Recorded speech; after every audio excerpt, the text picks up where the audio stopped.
dias lembrar que não sou melhor do que o gaúcho mais simples, lá do interior ou aqui da periferia, que acorda todo dia para trabalhar e sustentar a sua família. É a ele que o poder público deve servir, ao povo, não aos homens de poder. Sou e sempre fui um homem simples. É da minha natureza, mas é também da minha escolha, porque a simplicidade é a solução no problema, é respeito na divergência, é limite no poder, é pacificação na guerra. O Rio Grande do Sul agora é comandado por Ranolfo Vieira Júnior. Vice de Eduardo Leite, que renunciou ao cargo na última segunda-feira, Vieira Júnior foi empossado na quinta-feira em evento na Assembleia Legislativa do Estado. A mudança provoca uma ruptura no cenário político não apenas do Rio Grande do Sul, mas principalmente no partido de Leite, o PSDB. O Direto ao Ponto conversa com a editora do site do Correio do Povo, Brenda Fernandes, e também com a editora de política, Maureen Xavier. As duas acompanharam as cerimônias tanto na Assembleia quanto no Palácio Piratini. Eu sou Arthur Ruschel. Fiquem com a gente.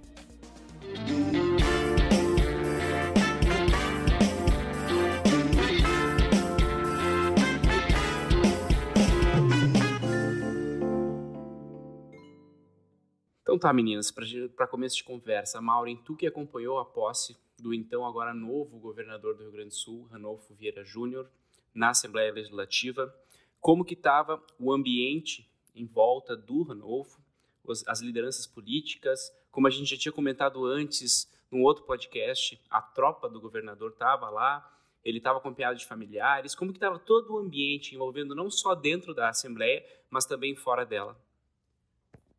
Pois é, Arthur, acho que a gente pode começar por um detalhe, né, que é na história recente, a gente não teve esse tipo de evento, né, porque é sempre a data marcada pelo dia 1º de janeiro, quando acontece, 1º de janeiro a cada 4 anos, quando há a troca, e ele é sempre um momento festivo. Foi um momento festivo? Foi um momento festivo, sim, pelo que deu para acompanhar, pela questão da presença das autoridades. Claro que não teve todo, vamos dizer assim, a posse, normalmente, no início, ela é mais pomposa. Mais pomposa no sentido não de rito, mas sim de mais expectativas.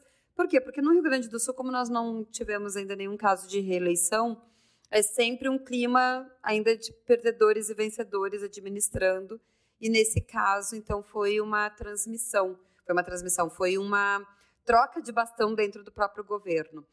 Mas sim, né, nós tivemos ali a presença das autoridades, dos chefes de poderes, nós tivemos as presenças dos próprios familiares, de alguns deputados, né, basta lembrar que foi uma sessão híbrida, ao contrário do que acontece quando é totalmente presencial, apesar de que a última foi antes da pandemia, né, então a gente não sabe como é que vai ser exatamente a próxima posse. Mas sim, né, poucos discursos, ela foi mais enxuta, eu acho que seria o termo até mais adequado, tanto de presenças de movimentação, né? Normalmente na posse, tu não consegue andar dentro da Assembleia Legislativa, né? Dentro ali próprio do plenário, e o que a gente pôde ver ontem era que tinha uns espaços. Além disso, os discursos também foram bem mais modestos. Então, por exemplo, o próprio presidente da Assembleia Legislativa, Valdeci Oliveira, que deu a posse oficialmente, né, para o Ranolfo. Ele falou ali questão de 5, 7 minutos, não mais do que isso. Foi um breve relato, reafirmando o apoio e a necessidade da parceria entre legislativo e executivo.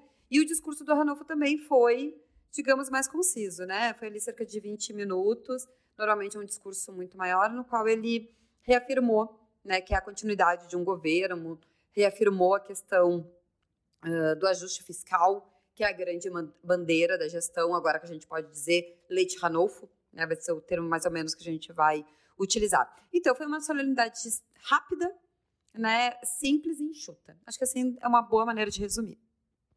Antes da gente tratar de toda essa parte do cenário político, eu vou perguntar para a Brenda agora, que acompanhou a transmissão de cargo no Palácio Piratini, né?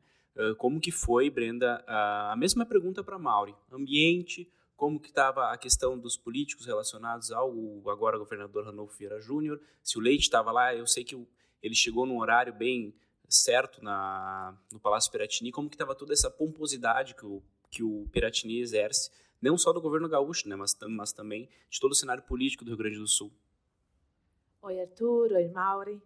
Então, eu acho que o clima é bem parecido com esse que a Maureen falou, né? Ele se estendeu para o Palácio Piratini, um clima de lotado, a sala residencial estava lotada, que é um espaço bem menor que a Assembleia, muitos apoiadores, equipe de governo, o prefeito Melo estava lá, o ex-prefeito Fortunati estava lá, algumas das lideranças políticas.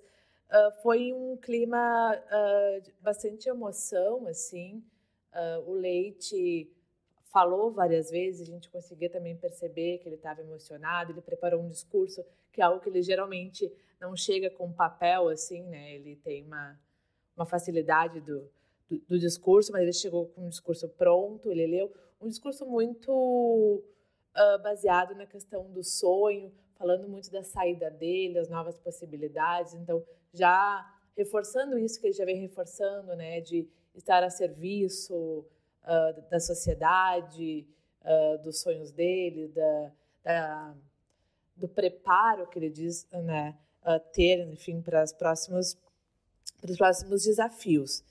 E já o Ranolfo foi um discurso mais familiar, agradeceu ali a família, os amigos, exaltou muito uma amizade leal com o Leite, falou também em tocar a agenda, né, seguir essas ações, dentre elas falou bastante do Avançar RS, do enfrentamento à pandemia também, e outras pautas mais focadas na questão econômica. Que mais que eu posso falar? Teve um momento também muito emocionante do encerramento da foto lá do Leite, que agora passa a integrar a galeria de governadores do estado. Do lado de fora do Piratini tinha protesto, né? Já era o segundo dia, o anterior foi na terça-feira, se eu não me engano, de servidores estaduais da segurança que estão acampados ali, né? E pedem um reajustamento aí de salário, um reajuste de salário. Então, eles estavam ali, né, abordavam deputados ali naquele trânsito para entrar no Piratini e, né, marcando presença ali, o que foi também bem importante. O Ranolfo também destacou a história dele, acho que o principal do discurso dele, né, eu acho que mudando um pouco do discurso da Assembleia, foi uma coisa focada na trajetória dele, que ele falou diversas vezes, 36 anos, né, como servidor público, os caminhos que ele percorreu e tudo mais, e da importância também, né, agora de estar nesse cargo. Então, eu acho que foi um momento ali bem rápido até do que a gente esperava que poderia ser. Eu acho que 1 hora já estava tudo concluído, discursos curtos, assim, né, sala lotada, bastante aplausos, os aplausos principalmente quando o Leite falou das ações de enfrentamento à pandemia, né, da questão do negacionismo, que foi muito rejeitado, né, enfrentado, também a questão da vacina, e também quando ele falou de um governo que foi, como é que eu posso dizer, mais ameno, sem ruptura, sem comprar brigas, que ele fala assim, não é o governo do espetáculo, dos likes, das redes sociais. Então, isso também levou ao público que estava ali aos aplausos, e ele disse que pretende levar isso para os próximos compromissos políticos. Então, o clima foi esse, foi bem solene, foi bem, como é que a Maureen falou, bem direto, bem curto, né?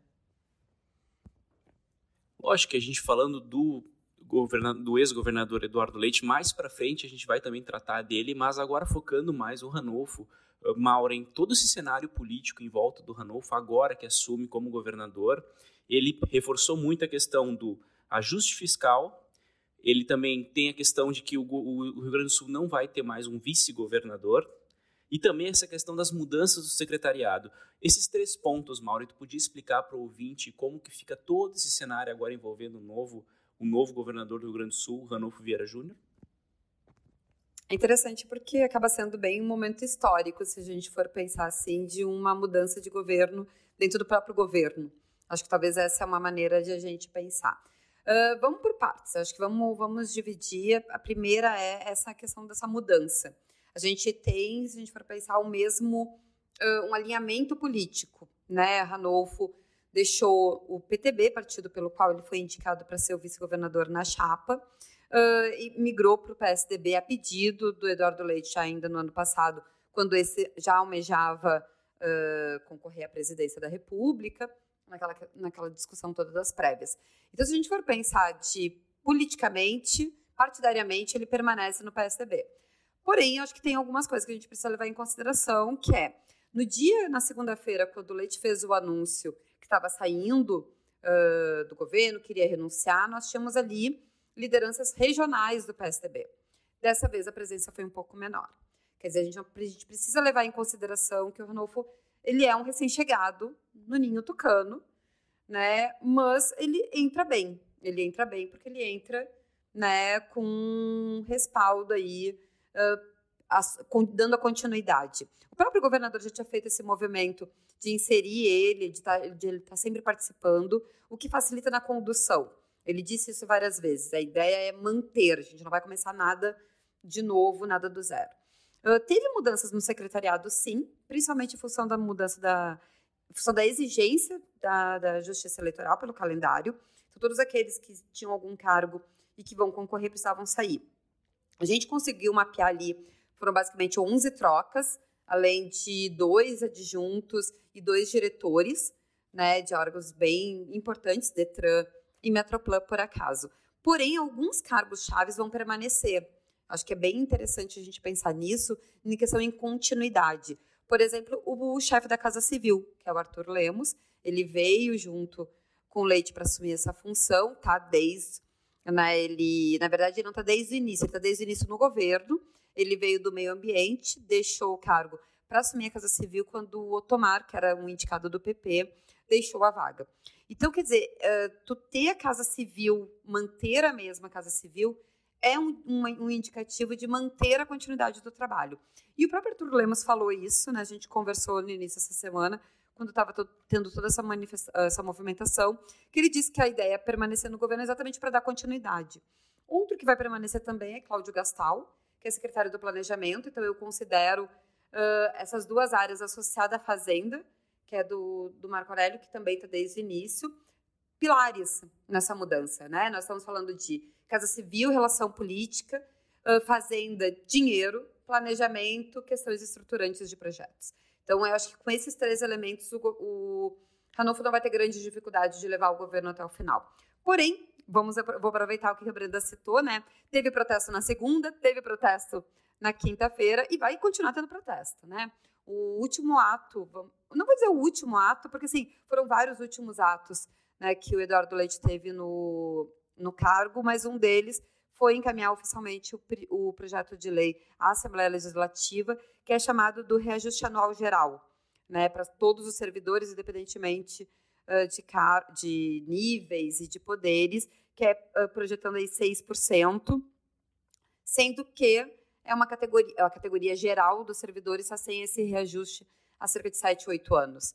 Né? Então, se a gente for pensar no que teve de perda inflacionária nesse período, 6% foi considerado pelos próprios representantes de sindicatos como insuficiente, uma piada, né? Vamos melhorar isso. Então, a ideia é que, como esse projeto, que já começou a tramitar na Assembleia Legislativa com regime de urgência, ele vai concentrar bastante as atenções. E esse projeto vai acabar tramitando junto com o projeto com as outras alterações do regime de recuperação fiscal, que vai bem alinhado com o que o Ranolfo falou no seu discurso de manter, né, essa estrutura. Então, eu acredito que politicamente talvez ele não vai ter grandes desafios. Claro que eu estou falando isso pensando na gestão de governo, não pensando conforme for se afunilando e aproximando a questão da disputa eleitoral, daí pela reeleição, no caso dele, que é o nome do PSDB posto nesse momento para disputar a eleição de outubro. Essa foi uma curiosidade trazida por ti, Brenda, ainda, essa questão do vice-governador do Rio Grande do Sul. Não, a gente não vai ter um vice-governador porque o Ranolfo era vice do Leite e agora ele assume como governador. Tu pode só explicar para os ouvintes agora como é que fica essa linha exatamente? Claro. Acho que a Mauri pode me ajudar, inclusive. A gente estava até comentando, né, esses dias essa curiosidade. Bom, o que a Mauri me comentou, inclusive, é que o vice-governador ali, né, não é um cargo, e sim uma função. Ele tá na composição da chapa. Exatamente. Então, agora, nesse novo governo, a gente passa a não ter nesse novo governo só, a gente passa a não ter um vice-governador. E na ausência, então, do Ranolfo, né, caso ele precise ir para alguma viagem, enfim, que alguém tenha que ocupar esse lugar, tem uma linha sucessória aí de pessoas que, né, podem, devem, vão estar, né, como governador em exercício. A próxima seria o presidente ou a presidente da Assembleia Legislativa, mas também tem uma brecha aí, né, Mauri? Tem um porém. Exatamente. O que acontece? Exatamente por causa da lei do calendário eleitoral, ele prevê que não pode ter esse desvio de função, né, nesse período. Então, por exemplo, assim, o atual presidente da Assembleia Legislativa, o Valdeci Oliveira, que seria o sucessor natural para assumir, no caso de o Ranolfo precisar, ele não pode porque ele vai concorrer à reeleição. Então, no momento que ele assumisse, ele acabaria perdendo esse direito. Então, pelo menos aí até dezembro, a gente vai ter uma possível ocupante do Palácio Piratini em exercício, que é a presidente do TJ, desembargadora Iris. Exatamente. Então, a gente vai ter, provavelmente, né, nesses próximos 9 meses, essa situação, né, bem inédita, assim, né? E é isso, assim, tem, caso a desembargadora não possa, ainda tem outros, né? É uma linha que vai afunilando e é isso. Então, o que pode se desenhar aí para os próximos meses? Bom, agora a gente entra no cenário político do ex-governador Eduardo Leite. O Leite, na quinta-feira, afirmou ainda que ele não vai, que ele atuaria nos bastidores do partido dele, o PSDB. Lógico, dentro do partido Leite é uma figura muito forte conhecida frente ao atual governador de São Paulo, João Dória. Só que Dória, existe uma rejeição muito grande com relação a ele ser o candidato do partido no Planalto. Maureen, você analisando todo o cenário do Leite dentro do partido e não só agora com a saída do governo gaúcho, atuar nos bastidores faz sentido ao caminho político que o Leite pretende? Porque isso, claro, ele já mesmo afirmou que a renúncia ao governo do Rio Grande do Sul na última segunda-feira abre diversas, abre aspas, possibilidades, fecha aspas, para ele durante o cenário político. Como é que a gente pode analisar isso agora, esse cenário político, mais para frente, planejando, fazendo todo esse cenário para o ex-governador Eduardo Leite?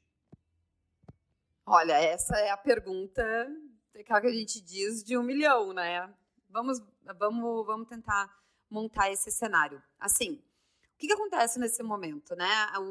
Se, por um lado, a renúncia do Leite ontem na quinta-feira, oficialmente, com essa transmissão de cargo, com esses períodos todos de emoção e todo esse simbolismo de deixar o governo do Rio Grande do Sul, ele foi ofuscado por vamos dizer assim, um rebuliço, né, dentro do ninho tucano provocado pelo o ex-governador agora de São Paulo, João Dória. Então, a gente não pode descolar as coisas. É tudo vamos dizer assim, um caminhozinho de pedras. Na verdade, é um grande xadrez, e um xadrez mesmo. Né? Quando tu movimenta uma pedra para o lado, tu espera uma reação ou não. Então, assim, se a gente for pensar que o anúncio feito pelo governador na segunda-feira, o chamado Dia do Fico, que ele mesmo se denominou de vou ficar e vou, né? A gente sabe que ele não contou tudo, né? Quer dizer, isso ficou bem claro. A gente que estava ali, mesmo com toda a pressão que teve dos jornalistas que estavam participando, de pressionar para tentar exatamente entender o que estava acontecendo, oficialmente ele não contou. Essa eu acho que é a maneira que a gente pode resumir, né? O que ele fez? Ele fez as sinalizações que ele podia naquela condição, mandando um recado bem claro. Vou estar na disputa. Por quê? Porque não faz sentido tu deixar o cargo para não concorrer a nada ou simplesmente. Né? Esse papo de vou atuar nos bastidores tem limite, né? Ainda mais quando tu está à frente de um governo, quando tu tem toda uma trajetória aí para tocar. Então, no momento que ele fez essa cartada, o ex-governador gaúcho, o ex-governador paulista fez a sua estratégia, que começou na tarde de quarta-feira, e que explodiu como uma bomba, literalmente, na quinta-feira pela manhã, que foi a questão de, olha, se o PSDB não vai me bancar, como me prometeu no momento que eu ganhei as prévias, eu vou implodir São Paulo, que é hoje o ponto, a referência tucana do país. Né? Dali o partido está há 20 anos, né, no comando do maior estado do país e não perde por causa disso. E daí a gente teve a cara de Bruno Araújo, presidente nacional do PSDB, aquela cara meio blasé, né, aquela meio, assim, um pouco constrangida ao lado do Dória, que no início da tarde, às 16 horas, como estava previsto, disse que sim, iria renunciar, que aquilo tinha sido uma estratégia para arrancar do PSDB essa confirmação, essa carta confirmando que sim, ele é o nome do partido. O que a gente está tendo? A gente agora vai ter aquele momento que se chama de esperar sentar a poeira, né, e ver o que vai acontecer, o que vai sobrar disso tudo. Por quê? Porque não significa que teve a carta, não significa que ela vai ser muita garantia.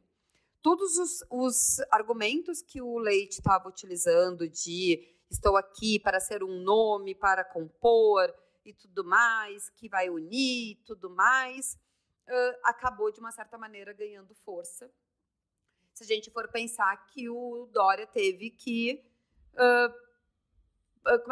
ligar o relógio da bomba, entendeu? Então, quer dizer, ele não tem um trânsito bom. Mas também a gente precisa entender que é um partido que tem pessoas dentro, caciques. E tem uma ala que apoia o Leite. Acho que não é o momento da gente discutir qual é exatamente o poder do Leite, ele como liderança. Acho que é meio recente, né, nacional principalmente. No estado, sim, mas nacionalmente acho que é meio recente. Porém, ele está sendo apoiado. Ele tem pessoas que estão por trás dele. Vamos citar aqui Aécio Neves, Tasso Gereissati, que é uma linha que é contrária ao do Dória. Entendeu? Porque o Dória teve vamos dizer assim, ele voou dentro, vamos aproveitar os tucanos, né? Ele teve uma ascensão dentro do ninho tucano por ele.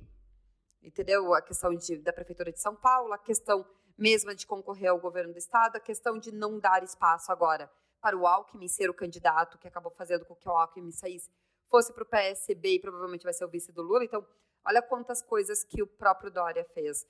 Então, quer dizer, abre espaço agora para o Leite fazer o que ele disse que vai fazer. Né? Ambos vão estar livres, leves e soltos. Né? Tucanos, livres, leves e soltos. Piada está pronta, né? Como eles vão se movimentar, o quão isso vai virar força, o quanto isso vai impedir que o outro avance, vai depender. E eu acho que ainda vai depender mais de como os outros partidos vão se movimentar. A gente teve, junto com toda essa movimentação, a questão do Moro, que deu um passo atrás, trocou de sigla. Daí todo mundo assim, mas trocou de sigla por quê? Né? E por que deu um passo para trás? Porque ele se reposicionou nesse xadrez. Né? Ele passou para um partido que está participando das negociações mais firmemente, que é essa conversa do PSDB com o MDB e com a União Brasil. Então, ele entra nesse jogo pelo União Brasil e agora tu vai ter o quê? Um monte de nome para poucas vagas. Né? Ao mesmo tempo, a saída do Moro nesse primeiro momento, ela causa vamos dizer assim, um desarranjo dentro, se a gente for pensar o que a gente estava vendo até agora, de divisões de poderes. Né? Tem ali o grupo que acha que vai migrar muito mais os 8%, 9% que ele tinha para o Bolsonaro, consolidando essa dualidade. Tem outros que acham que é possível reverter. Então, o que a gente vai ter agora vai ser muita coisa de bastidor, pouca coisa anunciada, porque a gente vai ter aí pela frente agora 3 meses. Eu imagino que vão ser 3 meses de viradas e reviradas e tudo pode acontecer.